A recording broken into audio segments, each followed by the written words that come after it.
example that you gave Саяны таны ярьсан of the жишг local сонсоход public meeting анхан шатны төвшөнд dominated by a person that invited many of his friends to attend the meeting so that they had a majority and they could play the иргэдийн нийтийн хурал болоод чигддэг.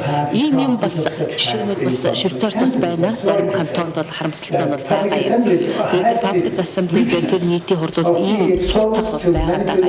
Яг тэр хүмүүс тэрийг манипуляц хийгээд өөрийнхөө найзуудыг орцуулах болцоо бол байгаа юм. Тэр хурлуудын иргэдийн одоо оролцоо харахад бол бага юм нэг иргэдийн хавтаа тэр сантаа хэрэгтэй иргэдийн 5% нийтийн иргэдийн хурлаа оролцоо гэсэн үг. Тэгэхээр тэр 5-7% тоонд найзуудыг бол өрчиж болохгүй дээ. Public meetings at level because it is exposed to such pressures. And I think that even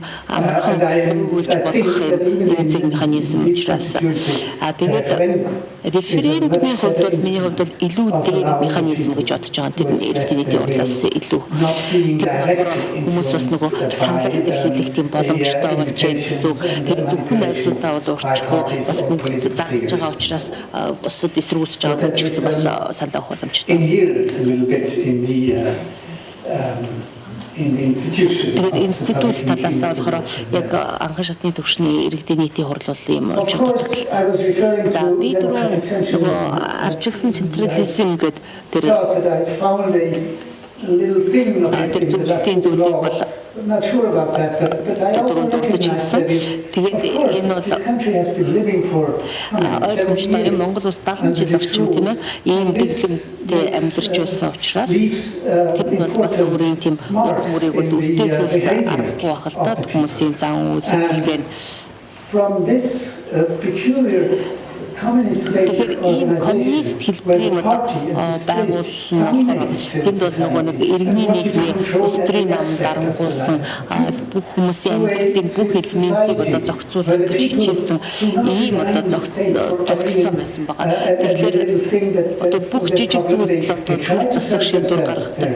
To solve themselves their problems without relying on the state, it is a long way. Харин иргэд яг өөрсдөө шийдвэр гаргадаг хүртэл бол This is why democracy нийлээ needs шаардлагатай not only байна. these institutions that we have гэдэг been бол talking about, like бидний ярьж байгаа тэр сонгуул, референдум зэрэг тэр институтүүдээс арчил юу хэрэгтэй вэ гэхээр иргэний нийгэм өөрөө төрөөс одоо хараад байж өстрийн тодорхой шийдэл гаргахад нөлөөлөх чиглэлээр одоо бас төрөөс хамааралгүйгээр иргэд амьдрах боломжийг бүрдүүлэхэд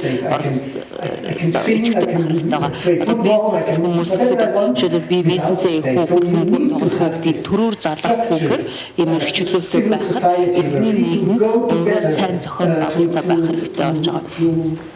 Exercise cultural political төрөөс соёл нийгмийн энэ одоо ажилт шийдлүүдийг иргэд өөрөө гаргадаг хүртэл бас хугацаа хэрэгтэй. Тэгэхээр энийг бол бид нар бол засгийн газрыг унгаж бол болдог. Энэ бол амархан. Харин юу хэцүү вэ гэхээр иргэний нийгмийг төлөвшүүлэх хэцүү байдаг. Ер нь ийм хуучин коммунистээс орнуудыг орцогч заавалцсан. Тэнд бол одоо жинхэнэ иргэний нийгэм гэж байхгүй байгаа. Тийм учраас тентхийн арчлал нь болохоор их хүнд хэцүү нөхцөлтэй байгаа тийм. Гэхдээ миний бодлоор Монголд бол иргэний нийгэм бол бас ахис төвшнүүд бусад орнуудаас илүү өөр гэж бодож байна. Гэхдээ бол яг хангалттай төвшөнд хүрээд шууд арчлыг хөгжүүлэхэд бас тийм хэмжээнд бол хүрч очиагүй байгаа.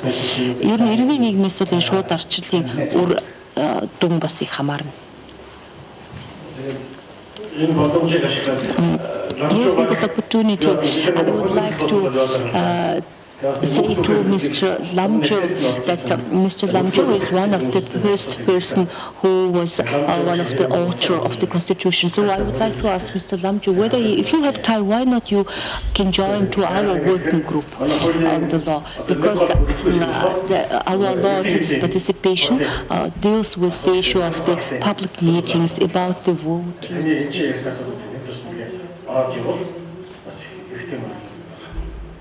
За эрдэнэч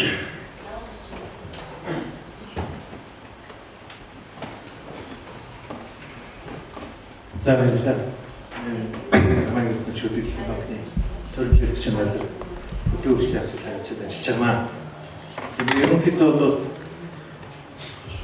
1990-ад он нөгөө бүх нийтээрээ тийм ээ хүлээж аваад тэмэрч авсан нөгөө ардчлал гэдэг зүйлсийг бид нар одоо дараагийн 20-25 жилдээ ер нь бидний нөгөө авсан ардчлал маань ерөнхийдөө одоо цаашаа утга учиртай нэлээд ойлгомжтой болох хэрэгтэй байна. Тийм түүхэн одоо цаг үе түүхэн мөч тулгарчаа гэдэг нь ерөнхийдөө бүх нийтээр мэдээд энэ хүрээнд одоо ерөнхийлөгчийн институтын зүгээс яг энэ асуудлыг дараагийн чухал алхмын хийя гэдэг санаачлагыг ингээ ахлаад авч явж байгаа юм таатай хэрэгээ. Ер нь бол ерөнхийлөгчийн институтын зүгээс ерөнхийдөө бодиттой ерш шийдэмгийн нийгмийн дараагийн одоо гэдэг яг шатруу ороход одоо ерөнхийдөө анхаарч байгаа юм бол зөв юм аа. Тэгээ нийгмийн шивзарын тэмээ ард түмэн шивзарын одоо туг туршлагаас нь ерөнхийдөө хуваалцаж бодиттой яг шүүхээс нэг зөв хуваалцаж байгаа юм да. Тэгээд би зөвхөн юу ч асуухсан гэхээр ер нь ардчлал гэдэг маань өөрөө бол ерөнхийдөө хувь хүн лөө их хамаатай байдаг бахаа гэж боддог. Ямар нэг институцийн үүрэг гэхээс илүү. Тухайлбал тийм учраас ерөнхийдөө бол ер нь одоо энэ шууд ардчлал гэдэг нь өөрөө нөгөө иргэн хувь хүн лөө ерөнхийдөө эцсийн шийдийг гаргах нөхцөл боломжоор нь одоо ерөнхийдөө өгч чадваас яг тэр шууд ардчлал ямар нэгэн байдлаар бий бол боломжтой гэж би хараад байна. Тэгэхээр энэ асуудлыг бий болгоход хуулиараа юм уу, журмаараа юм уу, ямар нэгэн байгууллага байгуулснаар бол бүрднэ гэдэг бол олон асуудал нэг байна. Тэгэхээр би танаас юу гэж асуух вэ? Ер нь одоо ер нь хувь хүний төвшөнд яг энэ ардчлалын үн цэнийг тийм ээ хувь хүний оролцоо гэдгийг яг одоо мэдрүүлж ойлгуулж түүнийгээ тийм ээ одоо гэдгийг эзэмшиж тэрийг ашиглах тийм одоо нөхцөлийг бүрдүүлэхэд одоо ер нь хуулиас гадна одоо манайх бол ерөнхийдөө хуулийг бол юу гэж нэрлэхээр төрөөс бол бараа нийлүүлж байгаа адилхан. Ерөөсөө нээлттэй бол ил тодтой бол гэвэл би та бүхэн ингээд төсөө ил тод болгоё. Би та бүхэнд нээлттэй болъё. Бидний мэдээллийг ингэж аваарай гэж нийлүүл талаас өгч чинь. Гэтэл нөгөө эрх талаас нь буюу иргэн хүн тэр одоо гарч ирж байгаа шинжлэлийг яаж би өөрийнхөө амьдрал дээр өөрийнхөө оршин суугаа бүс нутаг хороо горим дээр яаж эзэмших вэ гэдэг тэр одоо ойлголт юм уу практик тийм ээ бий болгоход ер нь бодиттой ямар алхмыг одоо жишээ та санал болгох бай. Та хийсэн ерөнхийдөө бол өөрөө процесс. Энэ процесс өөрөө 100 жил 200 жил явна. Тэгжээж одоо тодорхой хэмжээний төгсгөлтэй биш маа гэдэг тодорхой хэмжээний юундаар гарна. Тэгэхээр ер нь энэ процесс тийм ээ явцад ер нь иргэн хүн дээр ерөнхийдөө хүн дээр яг энэ асуудлыг яаж ер нь бий болгох ёстой бэ? Илүү чиглэсэн ямар одоо бодиттой тийм ээ одоо хэрэгжих боломжтой арга хэмжээнүүдийг энэ Монгол хүний уламжлалт ахуй амьдралын сэтгэлгээд нийцүүлж явуулах ёстой гэж